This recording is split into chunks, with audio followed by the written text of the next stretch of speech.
Scene Daddy Interviews.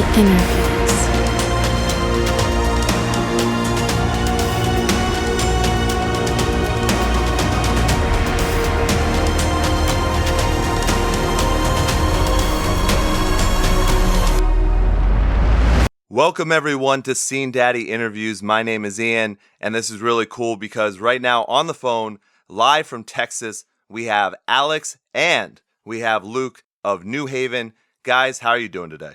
Awesome, man. Pretty good.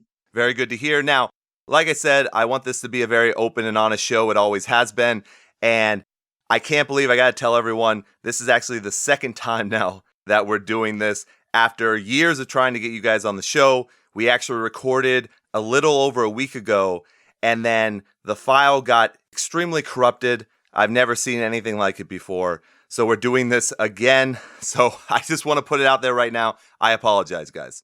Goes all right? There you go. All right. Well, I appreciate that. We're going to, because of that, we're going to switch things around a little bit, and I'm going to ask you guys some questions from before, but because we don't want to get stale or, pretend like we're doing this again, we're also going to do something that we talked about at the end of the show that we recorded, which was to do a track by track of your brand new album, RUOK, that's coming out on November 29th, so right after Thanksgiving. We're going to go track by track through that, and that's always a lot of fun. I don't always get a chance to do that. So I think the first thing to start off with is a very easy question. You guys are in Dallas right now. How is your day going so far? It's a Sunday. What are your guys' plans? Well, we got this release show coming up next Saturday. It's going to be a pretty big show. We got a bunch of our friends playing with us as well. And we got rehearsal going on in about 3 hours. It's about 60 degrees outside, so it's a beautiful day. Nice. Much better than here. I can tell you that much. Look, right now in Boston, it is pouring and it's very, very cold. Well, yeah, it's not exactly the same there for sure. So now the question would be for your album release show that you're doing on the Saturday after the album comes out. How did you guys choose who you guys wanted to play with? We contacted all of the bands that we knew, which is like 7. Or like 3 or 4. Well, and I guess they all replied. Well, then that's great. Actually, we went a little bit more close-knit than that. See, we had 2 drummers on this record, and and the drummer who's not technically in our band, Cameron, he plays in one of the other projects. I play in another one of the projects on that show, and then Tommy, the other guitarist, plays in another one of the bands. So it's kind of a very close-knit show. Wow. Very close to home, and the bands just also happen to line up thematically as well. Mm-hmm. Now, because of that, are you guys going to be doing double duty on that show as well? Is there anything you have to do to prepare so that you're, physically ready for that kind of thing? I don't think that there's anything extra that I've had to do to prepare for that other than, practice all these crazy parts. And I learned an additional 6 songs just to, learn their set as well. Wow. No, that's pretty cool. Now, what about you, Luke? Do you have to do anything in order to get ready for, going through these brand new tracks that you guys are going to be kind of premiering? Well, I practiced them a lot, but I'm kind of worried about getting all the way through because we're doing like 11 tracks for the show. Mm-hmm. And, doing all those different vocals is it takes your breath away sometimes it literally makes it hard to breathe. That's the only thing that I've really been working on and trying to make sure that my lungs and my breathing capacity is good and keeping up with my, keeping my voice in shape. Yeah. For people that don't know, if you haven't had a chance to listen to RUOK yet, because this might come out on the Wednesday before Thanksgiving to kind of get people ready for the album coming out on Friday. So if you've only listened to the singles and you haven't had a chance to listen through the entire album yet, one of the big things that is relatively different about RUOK is that Luke does a ton more on the rapping side than he did on the EP that came out, the self-titled in 2015. So how has that been, Luke, for you to really, kind of change your function in the band a little bit to try and, I don't know if it's evolve or to adapt to the new way that you're going to be really contributing to the band? Yeah, it was my own decision to try to move forward like that, but at the same time, throwing myself into that was pretty difficult. There's a lot of times where I'd write something for a song that we were working on, and I'd practice it to where I got it down and do it over the song, and by the time it was already done, I'd find out that it just didn't sound good for the song, so I'd have to rewrite it.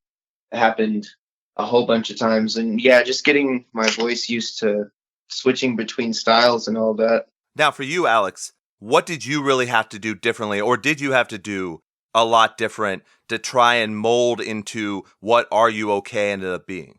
Yeah, I had to learn an entirely new instrument, actually. I just had some new inspiration hit me for this record. I feel like, trying to keep the passion alive, you got to always evolve into something that you're, genuinely interested in. Mm-hmm. And so at the time I was listening, my favorite band of all time is Linkin Park. And then on top of that is like an Australian group called Bliss and Esso. And the two things that those two have in common is they use, DJs and turntables. And so like on the first record, all I did was play rhythm guitar. And we wanted a little bit more of a spicy tone.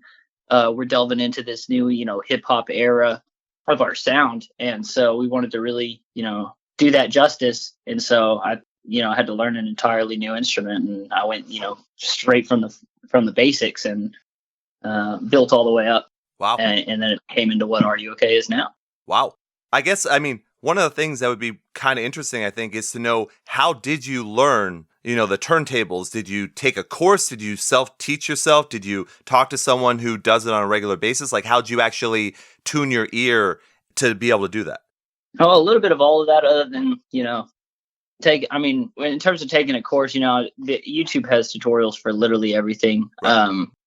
So anytime you have a question about something, or, learning general techniques that people have used in the past, they have that stuff available online, which is great. But a lot of it was self-taught. You got to get the tools in your hand. So, I bought just a little controller to see if that was something I'd be interested in. And then I eventually, kept upgrading my gear into more sophisticated, expensive stuff to try to, do more advanced techniques as well. And then, we just found a ways to implement it into the song. So I was very happy about that. Very cool. So pretty much everyone in the band had to mold or to change a little bit in order to do this, to learn something new or to get together to write this album. So I know we had talked about it when we first recorded this, but I think it's good as a lead-in to doing the track by track.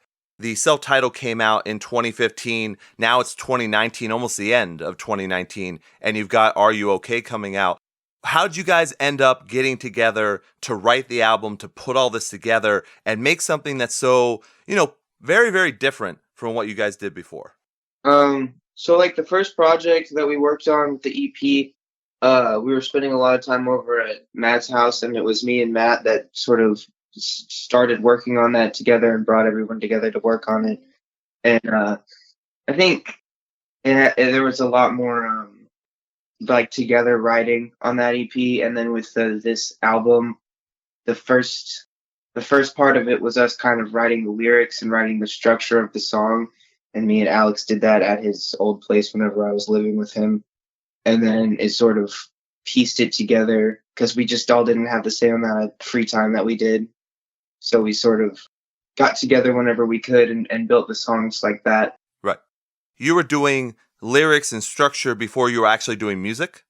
Yeah. Yeah, we actually did that for the whole record. Wow. We wrote all the stories and songs out, and then molded the music to that.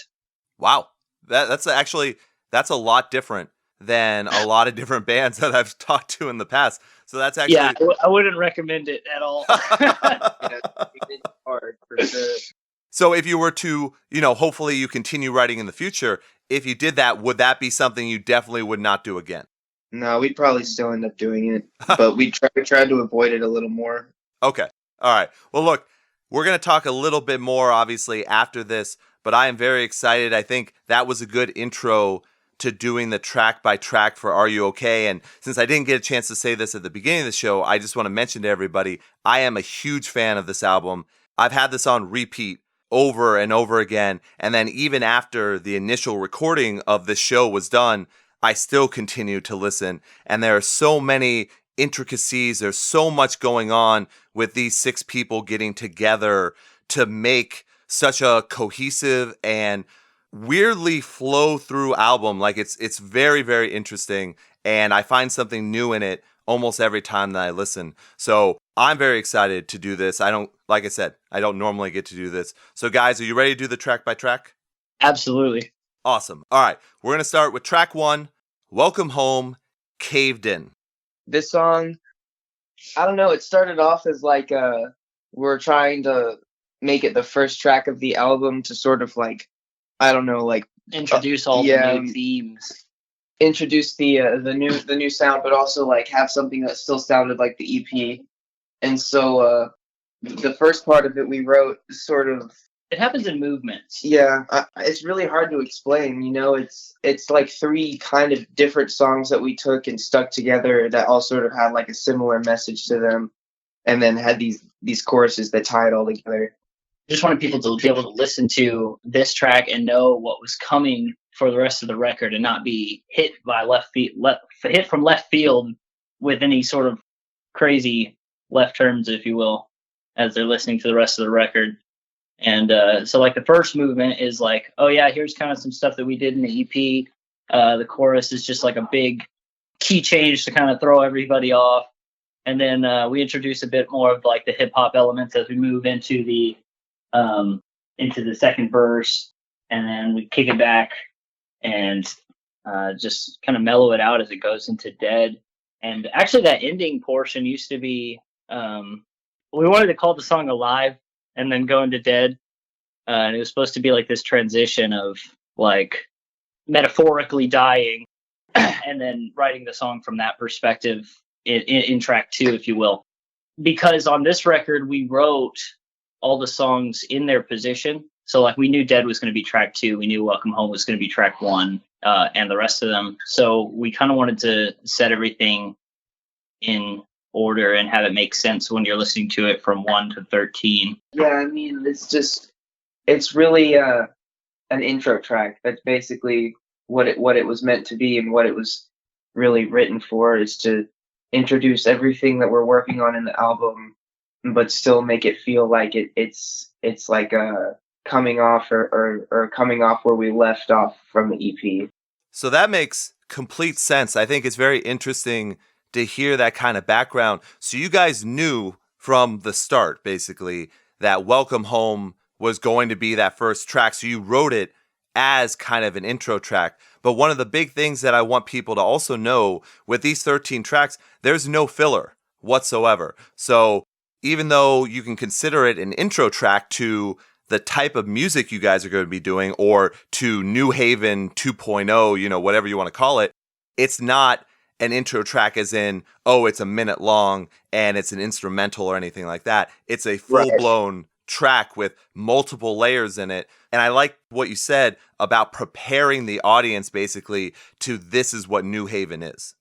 Right. Exactly. And I think we subscribe to a very strong feeling of doing like the 3 chorus structure, but sometimes it doesn't fit in every song. And I think the intro to the album, we were able to kind of give up some of those, like this song needs this in order to be catchy, and I don't know, whatever else we were aiming to make this song. But Welcome Home was a really good opportunity for us to kind of just let go and let the song, drift off into the next track. Right. So then that brings up, obviously, track 2, Dead. I think Dead was either the first or second song we recorded for the album, and we recorded it like 2 years before we started recording everything else. And it went through a lot of changes even before that. But I think that's really what sparked our want of like transitioning into something that's a little more not attention grabbing, but it's just a little more easy to get into. It's not quite as heavy, it's not quite as like defining, but it's still very it's able to stand by itself, and it's able to still get people to like be like, oh, that sounds cool. It's just a little less heavy than what we were before, but still kind of sounds similar. And it's got this driving riff that really brings you back to make it, you listen to it over and over and over again. And it kind of just plays through the whole song, that little walking bass line that drives the chorus, it drives the verses, pretty much everything except for the bridge, which, you got to turn away for a brief moment so that people want to hear it again. But I feel like that's really the point in our writing, where we realized, you know what, let's make some stuff that's kind of groovy. Yeah, and we did a lot more. This is the song where we decided to do vocal trades to a point where it was like me and Matt are one person singing the song, but like we're splitting it up so much that it's like you're not gonna know when it's him or I who's singing. Yeah, that's a very good point right there. And for anyone that doesn't know New Haven, you haven't had a chance to listen yet, that's a big part. As Alex had mentioned about Linkin Park being such a huge influence, one of the big things about New Haven is, I guess the right way to say it, maybe it's a true dual vocalist band. In the EP, you can tell that right off the bat too. Matt and Luke are trading back and forth, but here you even see it a lot more because now you've got Luke doing the rapping / hip hop part. So it's very interesting to hear that dynamic throughout the entire album, but you get a very good piece of it here in Dead as well. Oh, yeah. Well, now, let's move on to track 3, Pain, Pleasure. I think this was the first song that we started on when we got really serious about filling the album with 13 songs. We were like, we really got to start writing, start getting material. It was also the first song I decided, I was like, I'm just going to rap. I don't want any screaming in this song. And in the middle and towards the end of it, we decided that we were going to put some screaming in it just to like increase the intensity, help with the transition areas of the songs as well, and like give it a little bit more flavor throughout the song so it didn't get boring. But this song took forever to write too, because even though it was the first one we started on, we were writing it literally up until the day we finished it, just because how often we decided, man, this is just not flowing right, or it's not sounding good. And it's one of those pieces I feel like is never done. Yeah. And you're just like, when do you want to forfeit your keys to the vehicle, if you will? Yeah, true. And it's also the first track that we wrote entirely before going to the studio. Like, we wrote out a demo over here at my house, and pretty much had an entire idea of what it was going to sound like from start to finish. Granted, we tweaked it over and over and over again, but I feel like if we didn't do that, it would have been an even longer process for this track. I mean, it has 4 tempo changes, and it's just a dynamic piece. Yeah, there was just a couple times where we got really lost in it and trying to figure out what it needed. And I mean, even now, after it's done and mixed and mastered completely, there's still parts when I sing the chorus, I'm like, man, if we had done that day when we were recording it, it would have sounded so cool. But I mean, I really like the way it came out. It's one of my favorite tracks on the record. And proud of the way that it turned out. Because I was worried about it. No, I'm not. So it's good. How do you feel? I think that's really... You. Say that again? I said, no, we're interviewing you. Finally, I've been waiting for that. Yeah, I was about to say, I'm formulating what I want to say based on what you guys are talking about, obviously. And one of the things I definitely wanted to mention about Pain Pleasure is it is one of my favorites on the album as well. And it's interesting that you mentioned that this one, you really wanted to put the rapping part in there and have it be the focus. And we had talked about this before. I'm not really a huge rap fan. So for me to really enjoy that track so much is a testament to how well that whole song just comes out. So I'm a huge fan. That's always one of the ones I listen to, and I'm like, you know what? Let me go back and listen to that one again.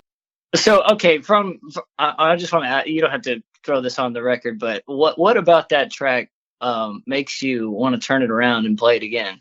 I think it's, to be quite honest, it's going to sound funny, but I think it's the funkiness. I think it's there's something really catchy about the pain pleasure part. That kind of chorus after the verse just kind of sucks you in. It still has this way about it of being relatively new and fresh, even though I've heard it over 100 times. Do you know what I mean? That's awesome. Yeah, and give some massive credit to Tommy for that opening riff that kind of just really sets the tone on how. And also, I mean, I think it was him and Alex's idea, but the way they come up with switching between that riff and then jumping into the verse and having the guitar completely change tone and like attack and aggressiveness, and it just changes, basically turns into a different instrument, and it flows completely perfectly together. Oh yeah, we had to really tone down and that was one of the like huge balancing acts for this song, is like, how do we make it to where these rap verses aren't overpowered by these driving guitars that we've always used? And like, we just really sat down and like wanted to, Cleaned it up. Yeah, cleaned it up and vibed with the groove that was just setting the groundwork for what Luke was about to drop on this. Right. The compliments that you guys are able to pay each other in tracks like that really come out in this album especially, and that's something we had mentioned before. It's something that I really, really enjoy because this album is so dynamic and it flows so well, but you guys are layering so many different parts that need to complement each other, and it works really, really well. And I think, I might be wrong, but I think it was it was Luke who mentioned this just, recently. You listen to the song over and over again. You listen to Pain, Pleasure, and you're like, oh, I kind of wish I had done something like this, or I wish we had done something like that. What's interesting about that is maybe you can work that into a live performance from time to time where you might be able to change something around, and then it gives another unique perspective to people that are seeing it. That's true. Yeah, absolutely. And I've thought about that too. Just practicing recently.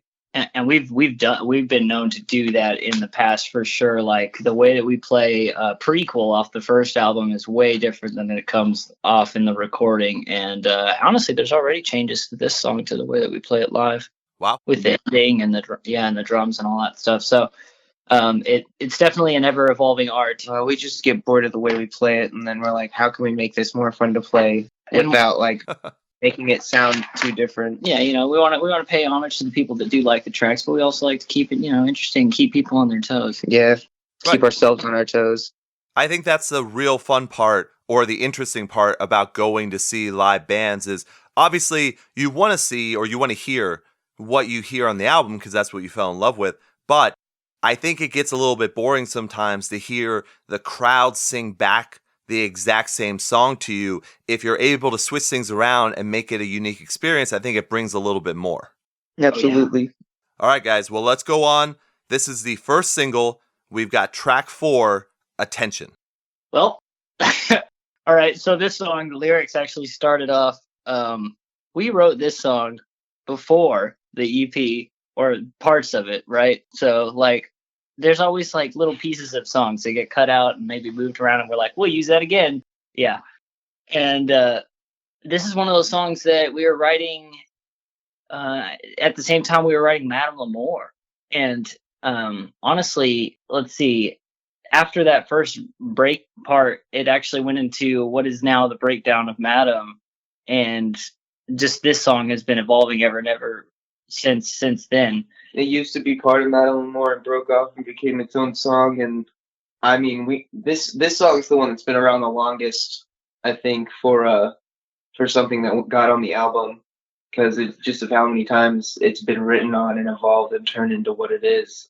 And it's just interesting to see the direction change and the organization process that's like, you know what, this doesn't fit in this song, so we're gonna, save this for a later date and pull it out on a rainy day 4 years later and say, you know what, here's Attention. Yeah. Remember that song we were working on 3 years ago? This is also a lot to kind of like, well, not like Dead, but this was the one that kind of set us off in like that hip hop direction. Dead was like the one that sort of brought us to where we wanted to be with our sound and how heavy we were, and this one sort of brought around like how we wanted to start doing a little more like funk and hip hop in our music, while still trying to be like true to who we are. I think Attention was certainly a learning experience for us, like as we evolved as artists, because I feel like we, as a group, like wish that we'd taken the funk and drive of the intro of that song and kind of applied it a little bit more.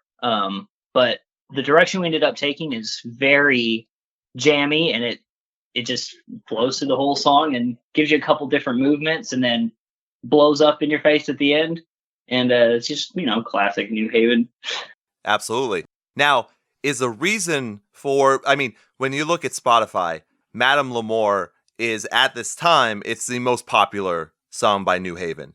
So is the reason for making Attention the first single because there are elements to kind of, get the old people to come back to the band, but then also bring in that new sound, similar to the way Welcome Home would be, but you're kind of, I don't know what the right way to say it is, but you're not blowing people away right away, but you're kind of easing them into the transition of what Are You Okay is going to be. I feel like in a way we have done that, just easing people into this new sound. But I feel like also like our transition as a band has been that very gradual change, if you will. And I feel like just we've slowly, been moving away or moving in a new direction. We haven't completely abandoned our old sound, but we've certainly found a way to keep us all inspired and writing new material. And I feel like, Attention was just the first step in that direction. And it just also happened to be done whenever we wanted to release a single. Yeah, true. Absolutely. Well, talking about not really losing your old sound because it's, it's throughout the entire album. Now we get to track 5, Sola Fide. So Sola Fide was also, it wasn't written quite as long ago as Attention and Dead, or no, it was actually before Dead. It was both of those, before both of them. Was it? In terms of recording it, yeah. Yeah, but no. Okay, but yeah, we still wrote it after Attention. But yeah, anyway, it was something that I started working on because I wanted to write something that was really story driven and really had something behind it that made it feel that like it was real, I guess. And then the title is like, it's like Latin, and I heard it in church, and I thought that it sounded cool because it means like faith alone. So there's this lyric in there that says, "If when you can't find the strength to believe something you can't see, believe in me." And it's just one of those things that it's like the dude is talking to this girl and asking her to, have faith in him, I guess. So this is one of my favorite, maybe possibly my favorite on the album, and we had talked about this the last time when we recorded, and I just wanted you to let everyone know the way I got to hear. There are the parts where the guy is talking to the woman and they're talking about, being in love and falling out of love or what love means to them. Will you give the connection between that and the previous EP? Yeah, so on the previous EP, we have a couple songs that all tie together. And for instance, like in Sweaters in July, there's this girl and she's going through issues with her, teenage life, if you will. And, she's falling out with her parents and all this stuff. And at the end of the song, it's supposed to be implied that she ends up committing suicide and it's this big tragedy. And then in Not Yours to Take, the title to that track is kind of like talking about your own life, and it's a little darker. And so it's from a dude who's also in that track's story. And then after that, Sola Fide is supposed to be the response to Not Yours to Take from that girl's perspective. There's a little line that alludes to that in the first verse where she's like, I just want you to see things from my perspective. And then from that, we just kind of expanded on the whole theme of is it better to have something knowing that you're going to lose it and feel this great loss, or should you just stay the way you were and experience nothing? Right. Absolutely. Now let's move on. We've got track 6. This is actually the third single. Track 6, Don't Waste It. Track 6 is I don't actually remember when exactly this fell in the writing process, but it was one of the ones that I wanted to make like really pop as far as like making sure the bars were like long enough to be considered like a rap song, and making sure that it was like when you listen to it, the way I was saying things popped out. I wanted the lyrics to be really well structured, and like the rhymes and everything to make it tempting to listen to, I guess. And then whenever we wrote the chorus, it just reminded me of this song that I heard by Huey Lewis and the News a long time ago, but we turned it all around and made it sound way more like rocky and heavy, I really appreciate this song. I think, in my personal opinion, it's the best song that we've written on the album. I really like the way it flows and how Matt is sprinkled out throughout the first part of it, and then he really takes over towards the end, and then we switch off, and then he takes it away at the end with the key change. I really enjoy that part. Was there a specific reason why this was chosen as the third single, kind of the lead-in to when the album comes out on Thanksgiving? Well, like Luke said, we kind of feel like this song is one of our best songs we've ever done, and in putting our best foot forward and like really delving into this new direction, we wanted to say, let's drop our prime piece and let people digest that and see if this is an area that we can thrive in. And just from the reaction that we've got from after releasing this song, we know that I think we all feel pretty confident in the direction that the album is going, thanks to this track. And that was a big leap for us coming off the EP. Right, exactly. So you mentioned getting positive feedback. Obviously, you've had positive feedback from me, but for, the internet, which can be a dour place and very, very, very biting, how has that reaction, just to the whole, to everything you've released so far, how has that reaction been to the mixing of the old sound to the new sound? I mean, great. There's as far as I can tell, I don't know. I don't pay attention to like the social media where we have our music, but I pay attention to the stream sites where we have our music. And I mean, there's not a whole lot of comments left there or anything. But as far as like numbers go, I mean, every time we drop a new song, all of our old songs get more views. And not only that, but the views or the streams of the new song are exponentially boosted by all the attention that we've already gotten from the other songs we've previously released. We've jumped 10,000 monthly listeners in the past like half year, so right. Maybe even less than that. That's great news. I mean, like I said, the internet can be a very cutting place. So to be able to know that you're giving people something interesting that people aren't necessarily always complaining about is always a step in the right direction. So right. I'm excited. I mean, I'm sure you guys are way more excited than I am to know how the reaction to Are You Okay is actually going to be. But I'm still even looking forward to seeing it because I was blown away when I heard it, because it did have the old sound, but still had this brand new sound that made everything so interesting and dynamic. And in a scene that, sure, you can love metalcore and you can love post-hardcore and you love certain bands because of what they're able to do. When you've got a band that's able to put some new spin on their material and still have it come out sounding so good and so unique, that is, and I'm going to say unique again, but that is a very unique thing to happen. So it's really cool as a listener and a fan to be able to experience that. Thank you. Yeah, awesome, man. Absolutely. So now let's move on to track 7, The Professional. It's the big one, buddy. The Professional is like the last or second to last song that we worked on, and I don't even remember how it came about, really. There was another song on the album before this one that we were going to put on there called Flavor of Failure, and which evolved from Away From You. Yeah, there's a whole thing, but I started writing this and the lyrics were just like so deep and cutting, and I let Alx read them, and he was like, I think that we should use this song instead of the new one. And I was like, yeah, I kind of agree. I mean, we should. I kind of got halfway through writing it, and I was like, the material in this is just 10 times better than whatever we have for the other song. So we started working on this and on replacing the other one, and the verses came from this sort of place of like I've been going through or watching my grandpa go through all this stuff of it. Like he passed away a while ago, and before that he was just going through a lot of horrible things, like at the hospital, and they were treating him poorly, and he was always like taking something new sort of painkiller or medicine that would keep him from like feeling bad, I guess. And so I just sort of wrote from a place of trying to empathize with that, and sort of not only from his experience, from just other, like all people's experiences that have gone through that, of like just being fed a lie about how something's going to make you feel better, when in reality it just sort of puts it at bay.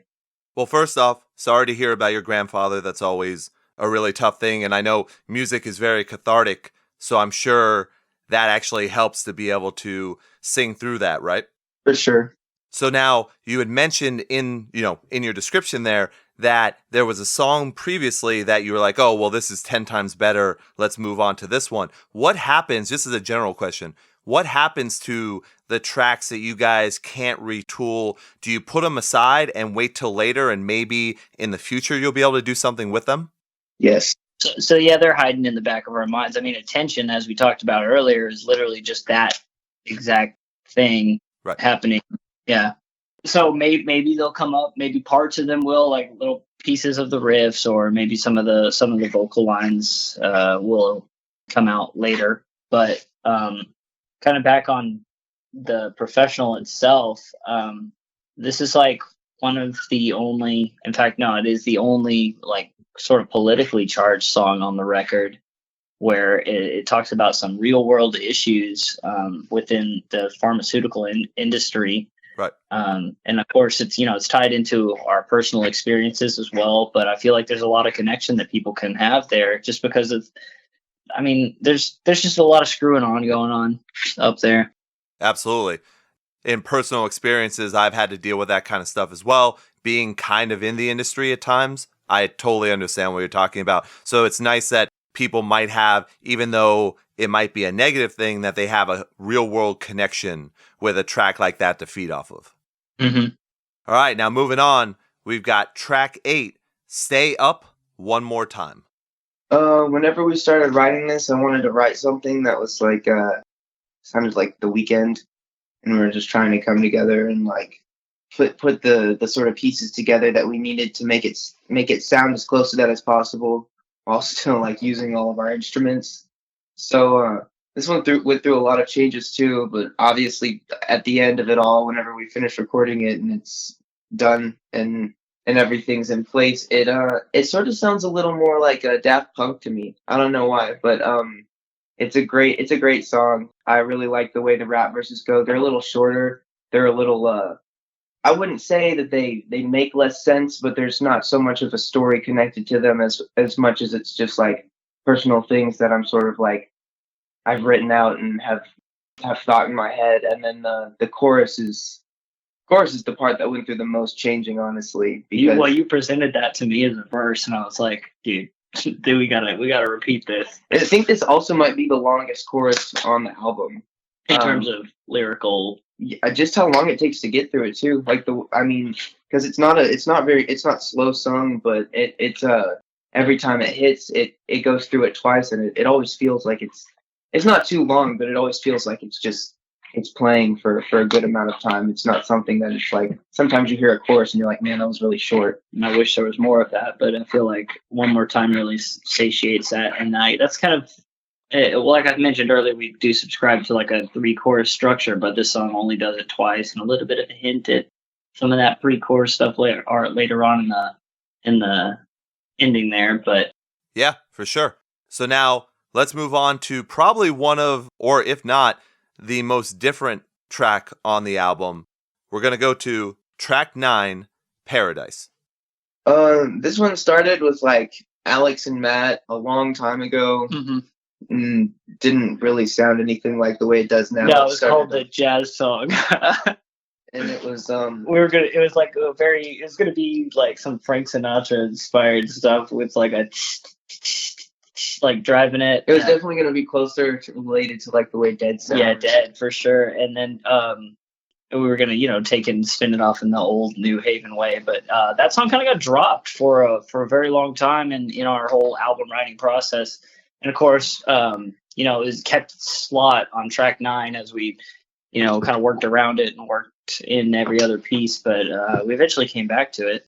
Yeah, no, me and Matt got together over here one day, and Matt was like, "Hey, dude, you know that song that we worked on?" And I was like, "Yeah." And he was like, "I don't like it." And I was like, "Okay." And he was like, "Here, listen to this." And he had the chorus of Paradise and basically the beginning of it. And I was like, that sounds pretty cool, dude. Let me try to rap something over it.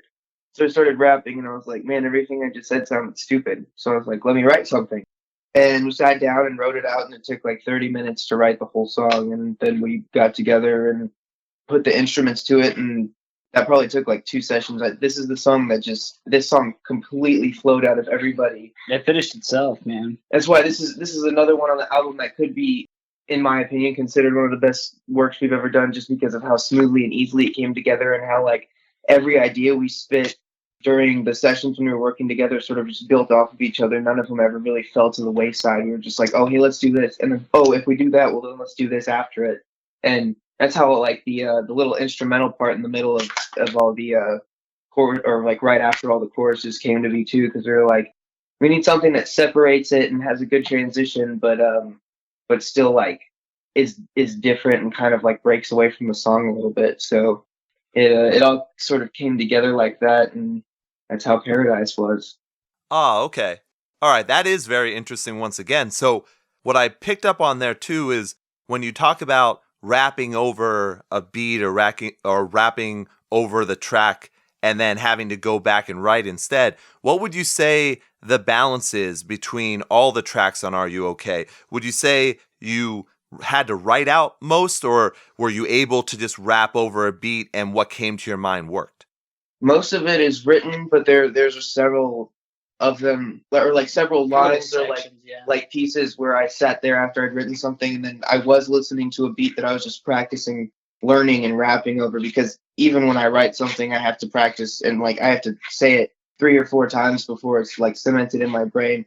But once I have it, I can go off of it, and like I said, there's stanzas in probably every song that I have a rap on that's part of it's a freestyle that I said, and then I wrote it down because I liked what I said. But there's a lot of that stuff that fell to the wayside too, just because sometimes the stuff off the top it's good, but it doesn't fit what you're shooting for, right, when you've already come up with the idea for the song that you're working on. No, that definitely makes sense. So now going to Paradise itself and how incredibly different it is in an album that is already incredibly different track by track, how do you decide on where it is placed in the track listing?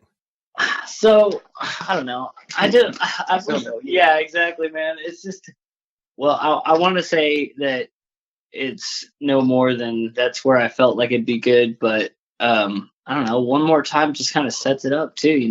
We Sure. slow down the record coming out of track 5. Very slowly it drifts into Don't Waste It, which is a bit more intense, into the Professional, which is a little bit, it's intense lyrically, but the instruments are slowly dying down into One More Time, which drives almost we took the guitars out of that song. We only play guitars on very, very slim sections of the piece. It's Right. too basic. Right, and then that when the lyrics are starting to tone down too, and by the time you get to track 9, everything's just way more mellow. And Right. we were like, all right, this is the perfect section to really drop the song that's gonna change the game, if you will.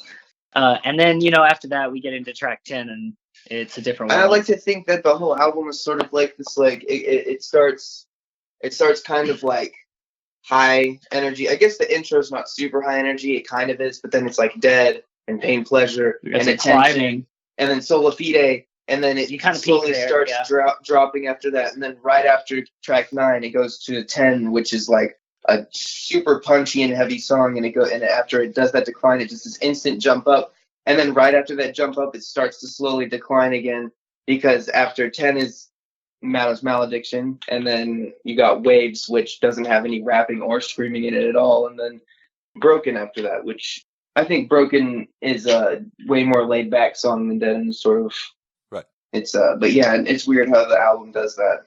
I totally agree.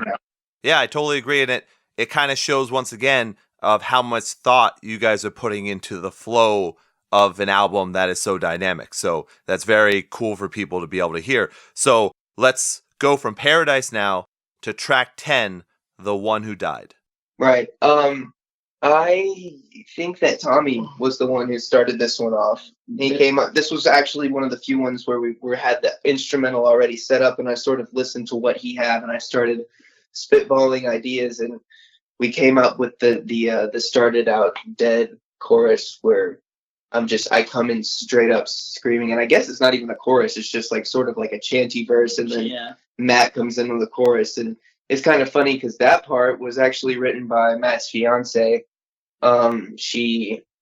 She came to studio one day and she was we couldn't figure out the lyrics that we had were terrible. Yeah, they were terrible. Like they'd always been terrible, and they hadn't changed, which is surprising. But like they were just like the same up until they were there that day, and then Matt sang it, and they're like, "Yeah, that sounds dope." And then the other part came in like so.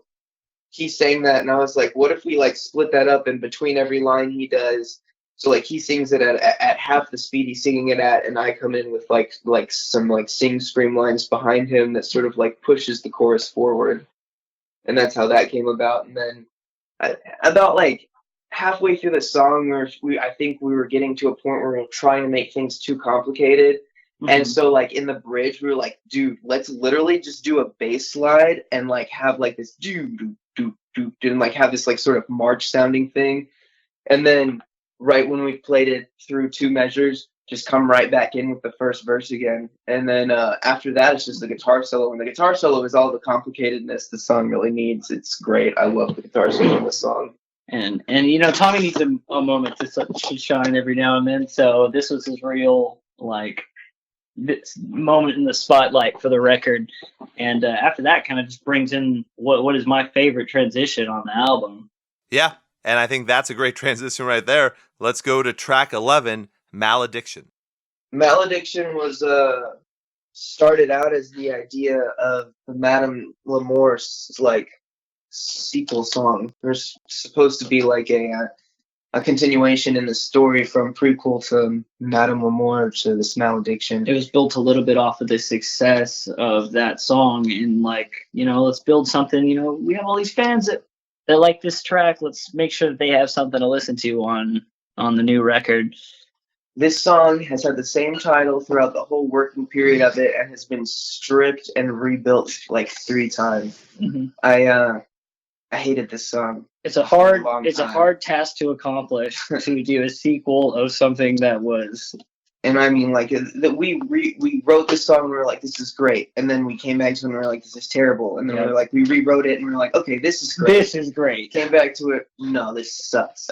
And then we finally came back to it and we were like, we just need to make it not caring so much about how much it ties back into Madame Lemore, and then the tying back to it will come of its own accord. Yeah. And we just started off writing, and I was kind of like, I like the idea of doing something in 3/4, because the only other song that we have a 3/4 anything in, I think, is Sola Fide.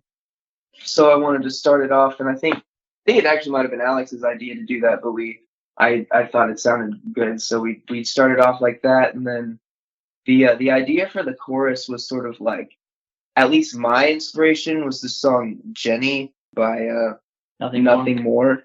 And I wanted to do something where it was like all the instruments hit at the same time, and then like everything backs off except the guitars, and you still get this like na na na na na strumming sort of like energy, and then it hits again, and it's sort of like the hits carry the energy, but then you still have guitars playing in the middle, like carrying the melody. And I wanted it to be sort of soaring. Yeah, exactly. And the building of the energy throughout both parts of the chorus, they change ever so slightly to just try and make them stand out in their own right just a little bit. And the bass gets to shine a little bit in this song. Second verse probably has the most complicated bass lines to carry a verse in the entire record. Even though One More Time is just built on 2 basses dueling it out, this song has got some just intricate rhythms that like really help the weird flow that you throw out on that second verse. Yeah, and like so the second verse was something that we debated about for a long time too, and I don't remember all the disagreements or whatever that we had. There was definitely a fuck it moment of like, let's just do it this way.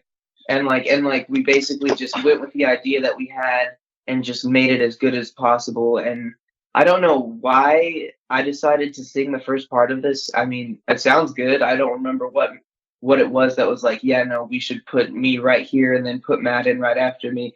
But the second part of the second verse is probably my favorite part of the song, aside from maybe the very last part of it. But I love when me and Matt are switching up vocals, and he's like, "All I can expect," or no, I say that, and then he says, "For these godforsaken bridges to burn," and I'm like, "I'm a wreck," and it's this cool like little switch back and forth between these like kind of like saying something and having the thought process of something. I really like the way that goes out, and then the last part is this. It's like the outro. The only song with an outro like this, and it basically just like This slows this down. this really is the left fucking turn of the record. Yeah. Of like, okay, so we wanted to. Okay, the song was initially built up this concept, kind of like Beauty and the Beast, and it was like feeling caged and having not enough time to solve your problems, and there's kind of a lot of allusions to that in the last verse here, or rap piece, if you will. So the imagery is definitely all inspired by that story, and then we wanted to kind of like tie that in with the story we were already telling. Well, and like too, that I mean, this verse rap thingy has been part of the song probably Longer than at least since the second writing, if not since the first writing. And so it's always, this part has always revolved around the whole like Beauty and the Beast sort of idea that we had from the beginning for this song. And the whole song used to be sort of based off that concept, and then it wasn't. And so like when it gets to this part, it sort of like throws this whole new like flavor at you of what the song could be like the message of the song, because I don't get that when I just listen to the song, but then when I listen to the rap part at the end, like the whole meaning of the song gets changed. Ah, okay. Yeah, I can see that a little bit as well. And obviously, you guys went into a ton of awesome details about how this song came to be. What I also kind of at the end there, when you talk about the whole Beauty and the Beast thing, you had mentioned earlier that the track name Malediction kind of was the only thing that didn't change. That was something you had, kind of set in stone.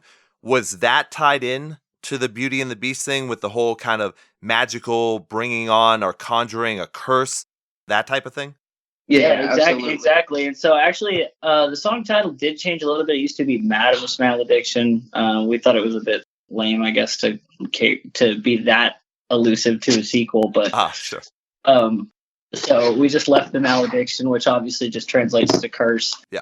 And yeah, so that it definitely is derived from that Beauty and the Beast theme, and I think it actually says curse somewhere in the song.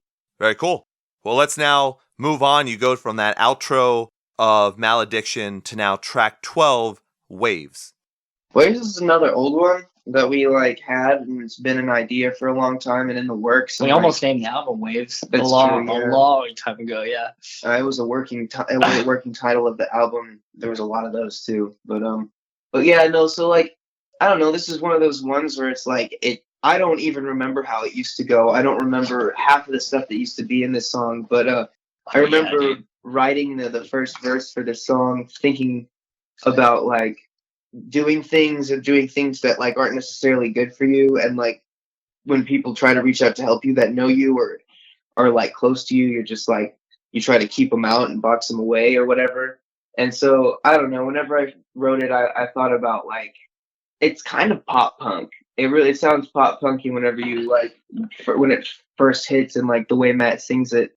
And then right after that I pick it up and it like sort of switches up again. But the first verse of this song has me and Matt switching back and forth a bunch, and the way that the song comes into is very just super stylish and very prog rocky, technical as fuck. Like it's like it's honestly, I think that was the biggest challenge with this song. Yeah, it was because this one came up instrumentally first. We wrote the instrumental, and then it was trying to keep that instrumental because we liked it so much, and then write lyrics around it, complemented around detailed ass guitar parts. Yeah, I mean, either way, it's hard. I guess there's no easy way to write a song like that. But yeah, this is the one of those ones where we did the opposite of what we normally do and work with the instrumental and try to build around it.